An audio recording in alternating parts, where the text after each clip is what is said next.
ইংৰাজী বৰ্ণমালাৰ ২৬টা আখৰৰ ভাৱেল ৫টা, ছেমি ভাৱেল 2টা আৰু কনচনেণ্ট ২৬টা।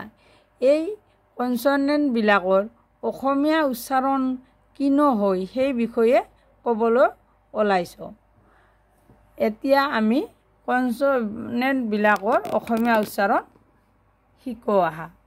বি ব, বিৰ লগত এইচ হ'লে ভ, মানে বি এইচ ভ।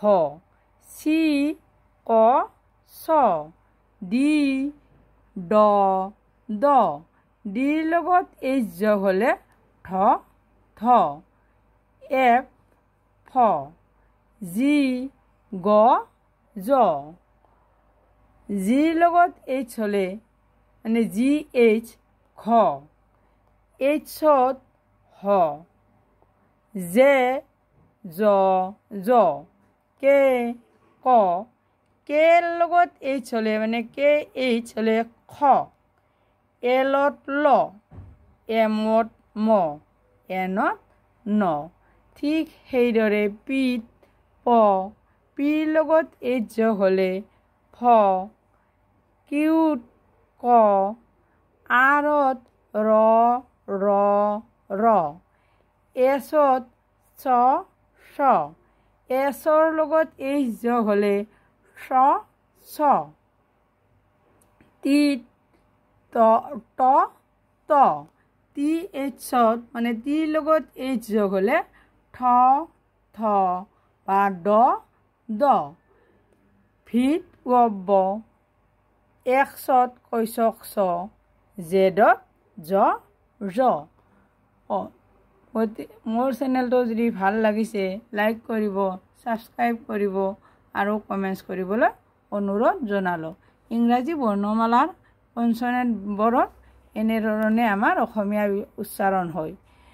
কিছুমান মানে লগত এইচ যোগ হ'লে উচ্চাৰণটো একে থাকে, কিন্তু কিছুমানৰ পৰিৱৰ্তন হয়। যেনে বি ব, কিন্তু বিৰ লগত এইচ যোগ হ'লে ভ। চি এইচত ছয় হৈ থাকে, কিন্তু ডিৰ লগত যদি এইচ যোগ হয় কি হয় ঠ বা থ হয়। ঠিক সেইদৰে জিত গ জ, জিৰ লগত এইচ যোগ হ'লে খ। বা জেডৰ লগত যদি এইচ যোগ হয় জয় হৈ থাকে জ জ, কিন্তু কেৰ লগত এইচ যোগ হ'লে খ হয়। ঠিক সেইদৰে পিত প, কিন্তু পি এইচৰ লগত পিৰ লগত যদি এইচ যোগ হয় উচ্চাৰণটো ফ হয়। আৰৰ লগত ৰ, আৰৰ পাছত এইচ যোগ হ'লেও কিন্তু একেই থাকে ৰ ৰ ৰ। এছৰ লগত কিন্তু অলপ সলনি হয়। যদি এছ হয় চ বা দন্ত চ স হয়, কিন্তু এছ এইচৰ লগত আমাৰ তালব্য স বা মূৰ্ধন্য সহে হয়। সেইদৰে টিৰ লগত ত বা ত হয়, কিন্তু টিৰ লগত যদি এইচ যোগ হয় আমাৰ ঠ হয় থ হয় ড হয় ড হয়।